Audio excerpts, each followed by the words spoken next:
The text came at 6:14 in the evening, 3 days before Thanksgiving, and it was so warm it made my eyes sting. Mum, please come. The kids miss you. Stay the whole week. For 3 years, my son had answered my calls in two-word sentences, and now this. I booked the flight that same night. What I did not know, what nobody warned me, was that the invitation was not a door opening. It was a door already locked, with my coat still on the wrong side of it. I am Eleanor Hayes. I am 71 years old, and I have buried a husband and a great deal of pride, in that order. Walter passed 4 years ago, quietly, the way he did most things. He was an engineer. He worried about the future, the way other men worried about the weather, constantly, gently, with a pencil behind his ear. He worried that I gave too much. He worried that our son, David, was the kind of man who would always do whatever pleased the loudest person in the room. But Walter did not predict this. He could not have predicted that the people standing in that room would one day be the family his son married into, and that they would look at the land he left me the way a butcher looks at a cow. But I am getting ahead of myself. Let me put you on that porch with me, in the cold, where it started. I flew into Minneapolis the Wednesday before Thanksgiving.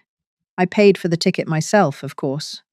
I paid for the gifts in my carry-on, 2 for each grandchild, wrapped in paper I'd ironed flat the night before because I am that kind of grandmother.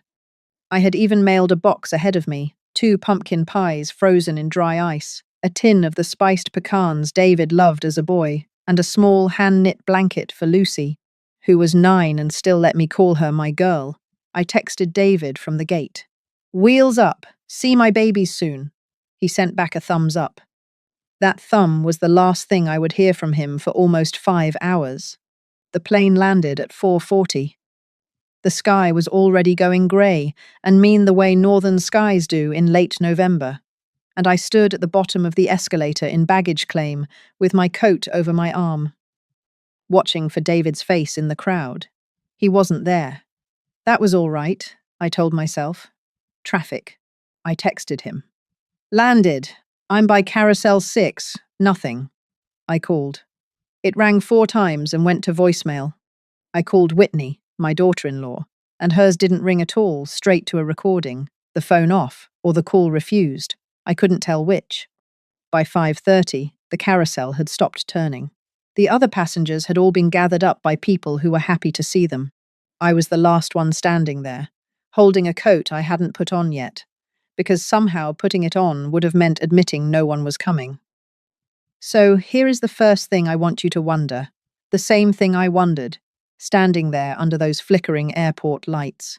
They begged me to come. They said the children missed me. So where was everyone? I did what I have always done. I solved the small problem in front of me and saved the big one for later. I ordered a rideshare to their house in the suburbs. $41, I remember. Because I notice numbers, it's a habit Walter gave me. The driver was a kind young man named Omar who asked if I was visiting for the holiday. And I said, yes, my son's family. And he said that was beautiful. And I agreed that it was. And I looked out the window so he wouldn't see my face. David and Whitney lived in one of those new neighborhoods where every house is the color of oatmeal and the trees are still young enough to need stakes. I knew the house. I'd visited twice before, back when Walter was alive, and the welcome was real. Omar pulled into the driveway and I thanked him, and he drove off, and only then, standing on the curb with my suitcase, did the silence really reach me. The house was dark, not one window lit. The driveway was empty, no minivan, no David's truck. The porch light wasn't even on, and it was the kind of cold that gets into the joints of your hands within a minute. I rang the bell. I heard it chime inside, a hollow sound, the sound a house makes when it knows it's empty. I knocked. I waited. I knocked again. Harder. The way you do when you've stopped believing it will work, but your hand won't quit. There was a spot by the back step where they kept a spare key, under a flat grey stone shaped like a turtle. Lucy had painted eyes on it 2 summers ago. I went around in the cold, my breath smoking, and I lifted the turtle, and there was nothing under it but a dent in the dirt where the key used to be. They had moved it. Or taken it. Either way, the message was the same, even if I wasn't ready to read it yet. I sat down on the front step. I want to tell you I marched off and demanded answers, but that is not who I am, and it is not what works. I sat. I pulled my coat on at last, and I waited, and I counted, because counting keeps the panic in its cage. I sat on that cold, concrete step for 41 minutes before a porch light finally came on, not at David's house, but next door. A woman came across the dead lawn in a parka thrown over what looked like pajamas, holding a flashlight she didn't need yet. "Honey, are you all right? I saw you from the kitchen." She was maybe 60, round-faced and worried. "I think I might be at the wrong place," I said, though I knew I wasn't. "I'm David's mother, Eleanor. They asked me up for Thanksgiving." The woman's face did a thing I have learned to watch for. It folded, just slightly, the way a face folds when a person knows something unkind and is deciding how much of it to hand you. "Oh," she said. "Oh, honey. I'm Carol. I'm so sorry. They left this morning. Whole carload of them. David said they were going to Whitney's folks' place down in Rochester for the holiday. I helped them load the cooler." She paused. "Did they not tell you?" "No," I said. "No, they didn't." Now, you would think that would be the cruel part, and it was cruel. But the cruelty I could survive. What I couldn't yet see was why. Why fly an old woman across the country, mail her gifts, beg her to come, and then drive 2 hours in the other direction and leave the door locked behind you? People don't do a thing like that by accident. An accident leaves a key under the turtle. A plan takes the key away. Carol made me come inside her warm kitchen and put a mug of decaf in my hands. And while it steadied me, I took out my phone and did the thing I already dreaded. I opened Facebook. And there it was, posted 38 minutes earlier by a woman named Diane Patterson, Whitney's mother, a name I'd heard maybe twice in my life. A photo of a long dining table, candles lit. A turkey, already golden in the center of it.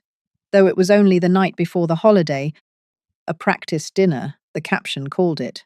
And around that table, David, carving, Whitney, laughing, my grandson Ben with his hair grown long, my Lucy in a dress I'd never seen, and at the head, a tan man in a sweater with his arms spread wide over the whole scene like he owned it. The caption read, "Everyone who matters, all under one roof. So thankful this year. Big things coming for this family. 300 likes already. Everyone who matters." I was 40 miles away, on a stranger's kitchen stool, and I was not in the photograph. I'll be honest with you. I felt the old hot thing rise up in my chest, the thing that wants to call and scream and demand. But I have learned that the hot thing has never once won me anything. It only ever told my enemies exactly where I was weak. So I let it rise, and I let it settle. And I thanked Carol, and I asked her to call me a car, and I went and found a hotel by the airport. I checked in. I hung up my ironed coat, and I sat on the edge of a stiff bed, and I took out the small notebook I have carried in my purse since Walter died. I write one line in it at the end of any day that tries to break me. That night, I wrote, "They built a table and called it Everyone. I will find out what they want before I let them know I'm not it." Because that was the question now, wasn't it? Big things coming for this family. What big thing did they need an old woman flown in for, and then needed her gone for? David called at 9:40 that night. His voice came out of the phone, bright and easy, the voice of a man who has decided the floor is not on fire. "Mom!" "Hey, wait, did you come up? Whitney said you texted you couldn't make the flight." "I'm at a hotel by the airport, David," I said. "I knocked on your door for a while." A pause. I could hear a television and a woman's laugh behind him, and the woman's laugh stopped, the way a laugh stops when someone makes a face at it. "Okay, this is a whole mix-up," he said. "Whitney handled the dates.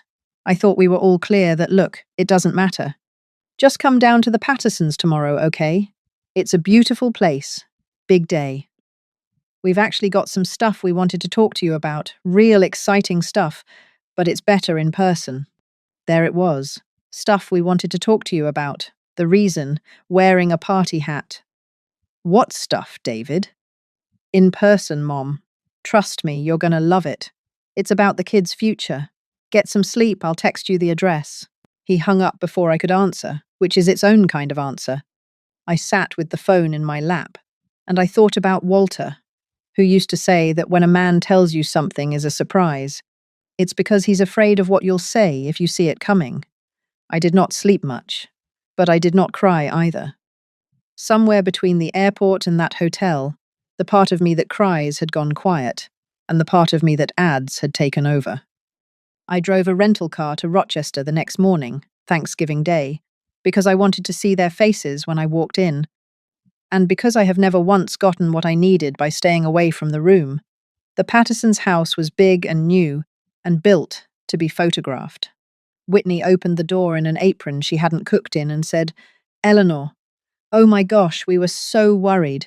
What a crazy mix-up," and hugged me with her arms, but not her chest. The way you hug a coat you're about to hang up. Inside, it was warm and loud and smelled like sage. And my grandchildren ran to me, and that part, I will not lie, that part was real and good, and I held on to it. Ben was 12 and getting tall. Lucy buried her face in my coat. "Grandma, did you really sleep at the airport?" She whispered, and I said, "Just nearby, baby." And over her head, I watched the adults arrange themselves. The tan man from the photo was Gerald Patterson, Whitney's father. He shook my hand with both of his and called me Eleanor, like we were old friends. Diane fussed and poured me wine. I didn't drink. David hovered. And after a meal where I was praised and toasted and seated in the good chair, a meal designed, I understand now, to soften me like butter left on a counter, Gerald said, "Eleanor, would you mind stepping into the study? Just the grown folks. We've got a little surprise." The grandchildren were sent to a basement with a movie, and on the desk in that study, waiting, was a folder.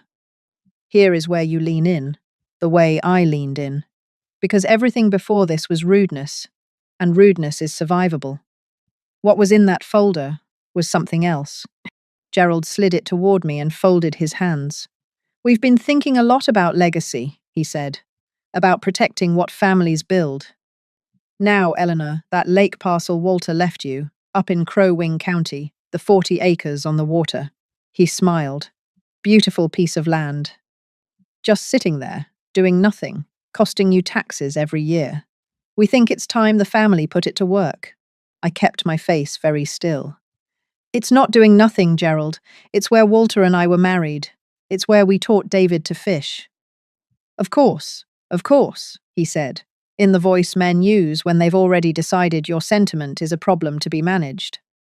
"But 40 acres of waterfront in this market. Eleanor, I have contacts. I have a developer who'd put a community out there. Docks, the whole thing. We're talking life-changing money for these grandkids."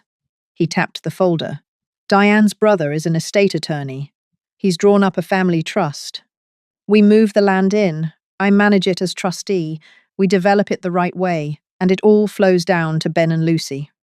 You just sign here, and we take all the worry off your shoulders. It's a gift to you, really." I was still reading the first page when Whitney leaned across the desk, and the apron came off her voice entirely. "Eleanor, let's be honest with each other for once. You're 71. You live alone in the desert 2,000 miles from those kids. That land is going to sit there until you pass, and then it's going to be a mess of lawyers and taxes nobody asked for. We're handing you a clean way to actually do something for your grandchildren before it's too late. Most grandmothers would be grateful somebody finally made a plan. Before it's too late." She said it to my face, in front of my son, the way you'd point out an expiration date on milk. And David looked at the floor. I opened the rest of the folder. I am slow with documents on purpose. I read every line while they watched, and I felt David watching hardest of all. Not at me, but at the carpet. The trust named Gerald Patterson as sole trustee with full power to sell, develop, mortgage, and encumber the property. It listed Ben and Lucy as beneficiaries. Yes, But a beneficiary who is 9 years old has no say over a man who can sell the land out from under her tomorrow. And there, on the second page, a line that turned my stomach colder than that porch had, a reference to a valuation report dated October. They had already had my land appraised. Last month, before the invitation was ever sent. So the warm text, 3 days ago the kids miss you, stay the whole week that was not the beginning of anything. The beginning had happened in October, on my land, with a stranger's tape measure, without my knowing. The dinner was not a welcome. It was the closing meeting of a sale I had not agreed to. I closed the folder. This is a lot to think about, I said gently. It's a generous idea. Let me take it home and read it properly. I owe Walter that much. Gerald's smile thinned. We were really hoping to get this moving before the new year, Eleanor. There's a timing thing with the developer.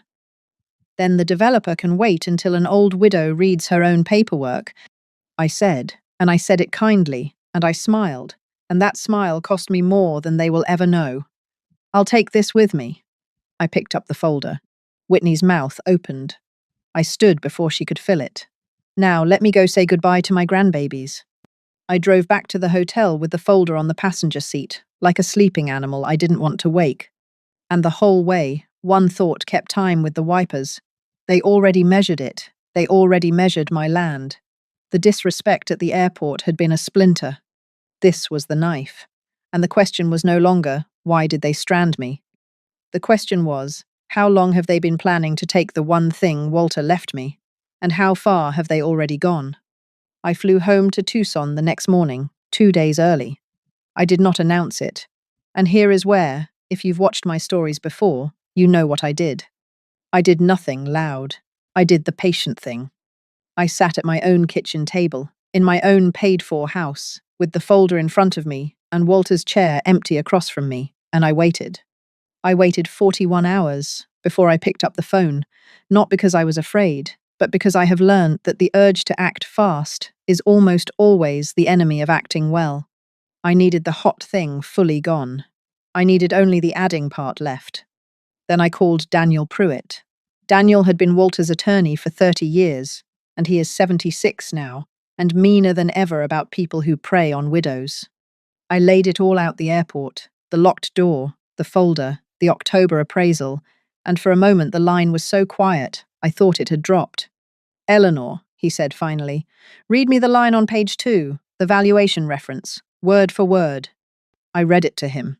Now go to your filing cabinet, Walter's deed box, bottom drawer, the green folder. I'll wait. I carried the phone down the hall and dug it out, my reading glasses sliding down my nose, and I read him the legal description off the deed, while he hummed to himself the way he does. Good, he said. Now listen to me very carefully, because they are counting on you not knowing what I'm about to tell you. Walter deeded that parcel to you alone. Sole owner. No joint tenancy, no liens, no co-trustee, nothing. Do you understand what that means? Tell me anyway, Daniel. It means their trust has exactly as much power over your land as I have over the moon, unless your name goes on it. They cannot cut one tree, sink one dock, or sell 1 square foot without your signature, which they do not have and are never going to get. I heard a chair creak as he leaned back. But the appraisal. Eleanor, that's the piece that lights up. To value 40 acres of waterfront properly, somebody walked it. Somebody stood on your dock. Did you, at any point, authorize a surveyor, an appraiser, or a developer to set foot on that property? Never, not once. There was a silence on the line, and then Daniel laughed, not a nice laugh, the laugh of an old wolf who has just smelled supper. Then they trespassed. They sent a man onto private property to put a price on land they don't own. To market it to a developer, it isn't theirs to market. Also, they could sit you down at a turkey dinner and hand you a pen. Eleanor, they didn't bring you a plan. They brought you a confession, and they stapled it to page 2. I sat down on the floor of my own hallway, deed in my lap, and for the first time since that cold step, I felt something other than dread. So, I don't have a problem, I said slowly. You have leverage, dear. The only question is whether you want to use it to hurt them or to wall yourself off from them forever. Those are not the same thing, and you have to choose before I draft a single word. I don't want to hurt anyone, I said. I want 3 things. I want that land protected so completely no one can ever do this to it again. I want it to go to both my grandchildren, equally, with no thumb on the scale. And then I want to be finished, quietly finished. Then put the kettle on, Daniel said.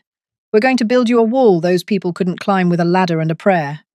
I want to tell you I felt triumph hanging up that phone. I didn't. I felt something quieter and sadder, which was the full understanding that my son had sat in that study and watched a man try to lift his mother's land out of her pocket, and had stared at the carpet. The land was never the deepest wound. David's eyes on the floor that was the wound. The land was just where it showed. We worked for 2 weeks, Daniel and I, mostly over the phone, and it was the most peaceful 2 weeks I'd had in years. One by one, I closed the doors. First, the land. We placed the 40 acres into a new irrevocable trust, the Walter Hayes Family Trust. I named it, and writing his name into the title felt like setting his picture back on the mantle. I did not name Gerald Patterson. I did not name Whitney. I named a neutral corporate trustee, a trust company that answers to law and not to family dinners. Both grandchildren, Ben and Lucy, were made equal beneficiaries.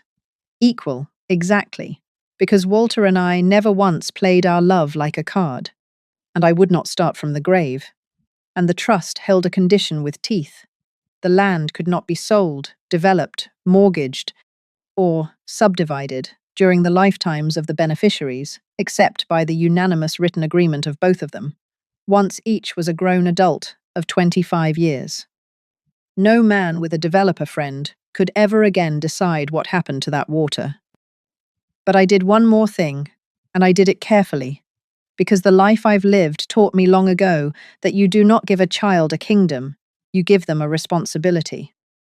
When Ben turns 25, he will not inherit $1 more than his sister, not 1 acre more. But he will be named the successor trustee, the keeper, the one who has to make sure the thing is protected, who answers to his sister and to the law, and to his grandfather's memory. I chose Ben for that, not because I love him more, but because someone has to be the steward, and stewardship is work, not a prize. I wrote him a letter to be opened that year, explaining the difference, so he would never once mistake the job for a crown.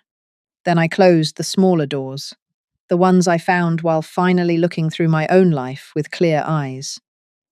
2 years back, I had co-signed a car loan for David and Whitney, just for the rate. Mom, we'll refinance in 6 months. They never refinanced. My name was still on it, my credit still hostage to their payments. And my credit card, I discovered, was quietly attached to 2 streaming accounts and a wine club that arrived monthly at Whitney's door. I removed the card. The grandma utility was going offline. As for the car, I had Daniel put it in writing. And then, the wall finished, Daniel sent the letters that mattered. To David and Whitney, a short certified letter. Certified, because certified mail is a thing a person cannot pretend they never received. It thanked them for the holiday. It declined, formally and finally, to participate in any trust drafted by the Patterson family. It informed them the lake parcel was now held in an irrevocable trust for the equal benefit of their children, beyond the reach of any party. And it gave David 90 days to refinance the vehicle into his own name alone, after which I would notify the lender in writing that I disputed any further obligation. To the Pattersons' estate attorney, Diane's brother Daniel sent a longer letter, the kind he enjoys. It noted that an appraisal had been performed on private property in October without the owner's authorization, that the owner considered this trespass, that any marketing of the parcel to third parties constituted a representation of land the Pattersons did not own, and that any further such activity would be pursued to the full extent the law allowed. I mailed them on a Tuesday. Then I made myself a cup of tea and sat in the sun and waited for the noise. Because there is always noise. The wall going up is never the end. The end is whether you can hold still while they throw themselves against it. The first call was David, 4 days later, and his easy voice was gone. "Mum, what is this?" "Gerald got a letter from a lawyer. Whitney's been crying all day." "You went to a lawyer?" "I read my paperwork, David. Just like I said I would." I said. "I made some decisions about my own land. The grandchildren are taken care of, equally and forever. You should be relieved." "You humiliated us," he said. And there it was, the only currency that family ever traded in, image. "Gerald did all this work. He had a developer lined up, and you make us look like we were trying to—" "Were you not?" I asked. It was the gentlest question I have ever asked. The line went quiet. The second wave came louder, and it came the way it always comes now, through screens. Whitney posted a long, weepy thing not naming me. But everyone knew about family members who abandon you at the holidays and then build legal walls against their own grandchildren's future. Diane shared it. A cousin I'd never met called to scold me and got a dial tone. The story out there was that I was a bitter, cold old woman hoarding land while my grandbabies went without. I did not answer it. You cannot win a fight with a story by telling a louder story. You win by being, very quietly, the truth, until the story runs out of air. And then the Pattersons made the mistake that ended it. Diane's brother, the estate attorney, wrote back. He must have decided that an old widow in the desert could be frightened with letterhead, because his reply landed in Daniel's office, threatening that I could face a claim for interfering with a family financial arrangement and alienating the grandchildren, and demanding I reconsider signing in the spirit of family. Daniel called me, and I could hear him grinning before he said a word. "Eleanor," they answered, and they put their threat in writing, which means I get to answer back, which is my favorite thing on this green earth. "Here is what I'm sending, with your permission." He read it to me, and I will give you the short of it. He informed Diane's brother that there was no family financial arrangement. There was an unauthorized appraisal of private property, which we were prepared to characterize, in any forum he liked, as trespass. He noted that representing that land to a developer as available for sale, when it belonged solely to me, raised questions her brother might not want a licensing board to ask. He attached a copy of the recorded deed and a copy of the new irrevocable trust, so there could be no confusion about who owned what. And he closed by inviting any further correspondence, since each letter they sent only added to a file I was keeping. The reply we got was 3 sentences long and arrived 9 days later. It withdrew the prior letter. It confirmed the Patterson family had no claim or interest in the property. It wished me well. I read it twice, and then I put it in the green folder with the deed, because Daniel had taught me that the most satisfying paperwork in the world is the paperwork in which your enemy signs his own surrender. The developer, Daniel told me, had walked away the day the word trespass entered the conversation. Developers fear paperwork the way the rest of us fear bad news. And Gerald Patterson, with no land to develop, lost all interest in being my friend, which told me everything about why he'd ever been one. The certified letter to David did its quiet work too. 90 days later, with the deadline breathing on him, he refinanced the car into his own name, and my credit was mine again, and I slept the way I had not slept in 2 years. But the wall was never really about Gerald, or the developer, or the land.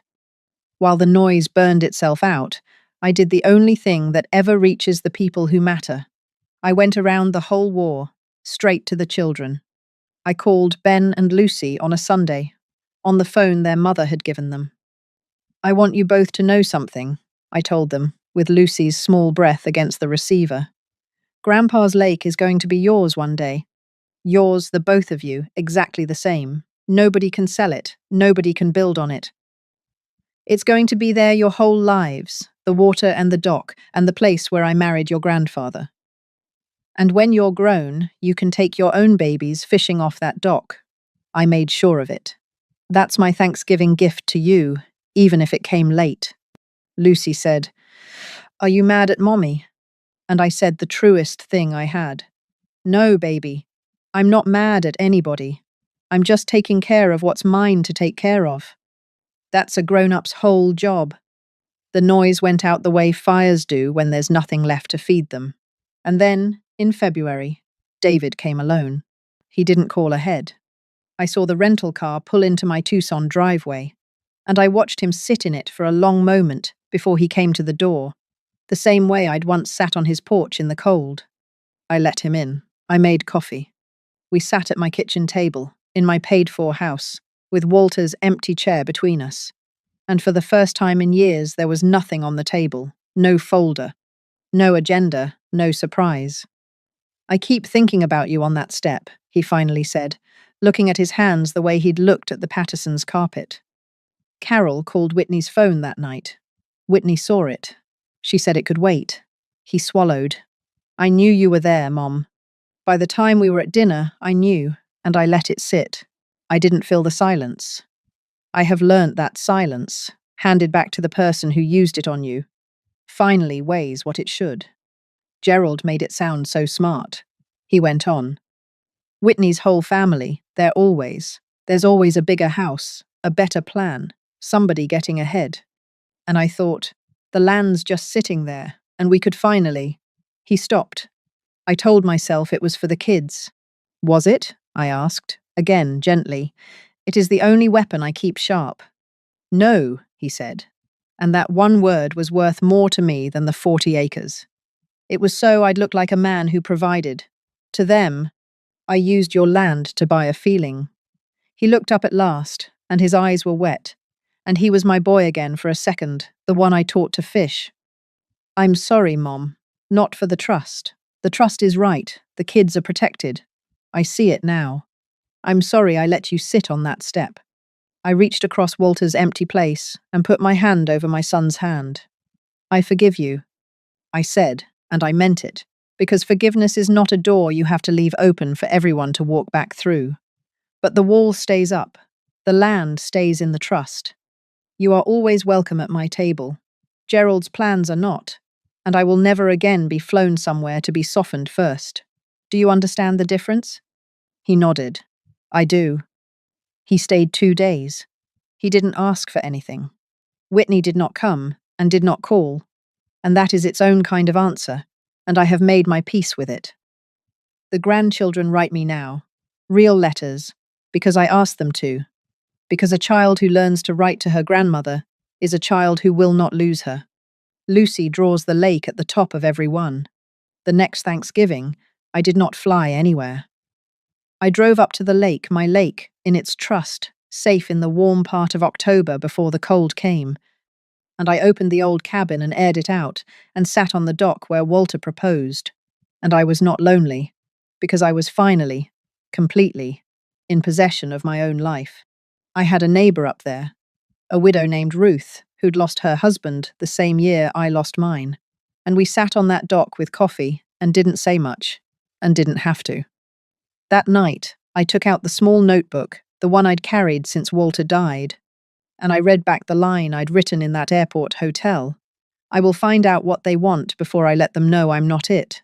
And I turned to a fresh page, and I wrote the line that closed the whole thing for me. They locked a door and thought they'd locked me out. They only locked themselves away from the one person who would never have taken anything from them. People ask me sometimes. Carol asks me, in our Christmas letters now, because Carol and I became real friends out of all this, whether I ever wanted to scream at them, at Gerald, at Whitney, at the table that didn't have my chair, and the answer is no, not because I'm a saint. I'm not. I wanted, on that cold porch, to bang on that door until my hands bled. But here is what 41 minutes on a stranger's step taught me, and what I'll leave you with. The people who try to take from you are counting on your noise. Your shouting tells them exactly where you're soft. Your fury becomes the story they tell about you to feel better about what they did. The quietest thing in the world is a woman who reads her own paperwork. The strongest thing in the world is a name on a deed that no one can move. They invited me for Thanksgiving, and I landed to silence and cold air and a locked door. And in the end, I was grateful for that door. Because a locked door tells you, before you've spent one more year of your love, exactly where you are not wanted, and frees you to go, at last, to the water that was always, only, yours. Sometimes dignity does not arrive with shouting.